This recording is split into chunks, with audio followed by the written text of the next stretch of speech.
দাবিতে শ্রমিক সংগঠনের সঙ্গে বৈঠকে সমাধান সূত্র না মেলায় আজ সোমবার 12 ঘন্টার পাহাড় বন্ধের ডাক দিয়েছে শ্রমিক সংগঠনের যৌথ মঞ্চ। রবিবার অনেক রাত পর্যন্ত চা বাগান মালিক এবং শ্রমিক সংগঠনের সঙ্গে বৈঠক হয় শ্রমিক ভবনের।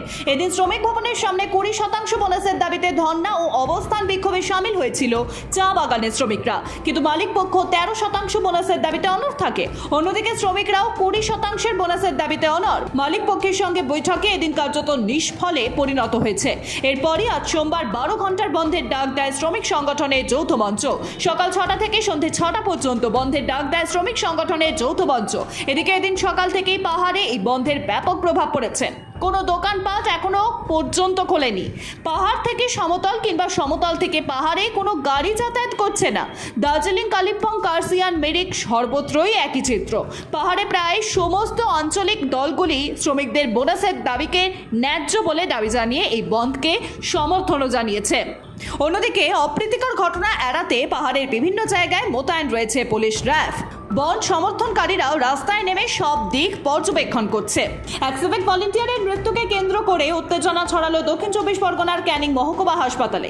চিকিৎসার গাফিলতির কারণে মৃত্যু হয়েছে ভুবন মণ্ডল নামে ওই সিভিক ভলেন্টিয়ারের দাবি পরিবারে। সোমবার সকালে এই ঘটনাকে কেন্দ্র করে উত্তেজনা ছড়ায় ক্যানিং মহকুমা হাসপাতালের চত্বরে। ভুবনের পরিবারের দাবি, রবিবার বিকেলে অসুস্থ অনুভব করলে ক্যানিং মহকুমা হাসপাতালে চিকিৎসার জন্য নিয়ে আসেন পরিবারের লোকজন।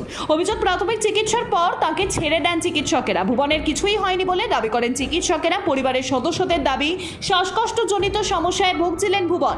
হাসপাতালে রেখে অক্সিজেন দেওয়ার জন্য অনুরোধও করেছিলেন চিকিৎসকেরা, কিন্তু তারা কোনো কথাই কানে নেননি বলে অভিযোগ। সোমবার ভোরে ফের অসুস্থ হয়ে পড়েন ভুবন। পরিবারের লোকজন তাকে ক্যানিং মহকুমা হাসপাতালে নিয়ে এলে কর্তব্যরত চিকিৎসক ভুবনকে মৃত বলে ঘোষণা করেন। তবে পরিবারের দাবি, ভুবন ক্যান্সারে আক্রান্ত, তার চিকিৎসাও চলছে। শ্বাসকষ্টজনিত সমস্যার কথা বললেও চিকিৎসকেরা তা শোনেন। চিকিৎসার গাফিলতির কারণে মৃত্যু হয়েছে ভুবনের, দাবি তাদের। আর এই চিকিৎসকদের শাস্তির দাবি জানিয়েছেন পরিবারের সদস্যরা। পাথর প্রতিভা থানার এক সিভিক ভলেন্টিয়ারকে কলেজ ছাত্রী শ্লীলতাহানির অভিযোগে গ্রেফতার করা হলো। দক্ষিণ 24 পরগনা জেলার পাথর প্রতিমার রামগঙ্গা রাজরাজেশ্বরপুর এলাকায় বাড়িতে ওই সিভিক ভলেন্টিয়ারের পাথর প্রতিমা মহাবিদ্যালয়ের নবীন বরণ উৎসব থেকে ওই ছাত্রী যখন বাড়ি ফিরছিলেন তখন তাকে শ্লীলতাহানি করা হয় বলে অভিযোগ। বাবা মাকে জানালে পাথর প্রতিমা থানায় অভিযোগ দায়ের করা হয় সিভিক ভলেন্টিয়ারের বিরুদ্ধে।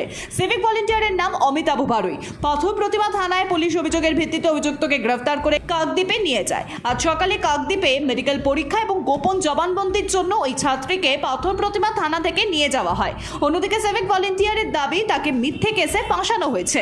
জগদ্দলের মেঘনা জুট মিলে ঠিকাদারদের কাছ থেকে তোলা চেয়ে না পেয়ে মারধরের অভিযোগ তৃণমূল নেতাদের বিরুদ্ধে। আহত প্রায় 4 জন। আহতরা ভাটপাড়া স্টেট জেনারেল হাসপাতালে চিকিৎসাধীন। এলাকায় উত্তেজনা। ঘটনাস্থলে জগদ্দল থানার পুলিশ। অভিযোগ, ব্যারাকপুর সাংসদ পার্থ ভৌমিকের নির্বাচনী এজেন্ট তৃণমূল নেতা সৌরভ সিং এবং তার দলবলের বিরুদ্ধে।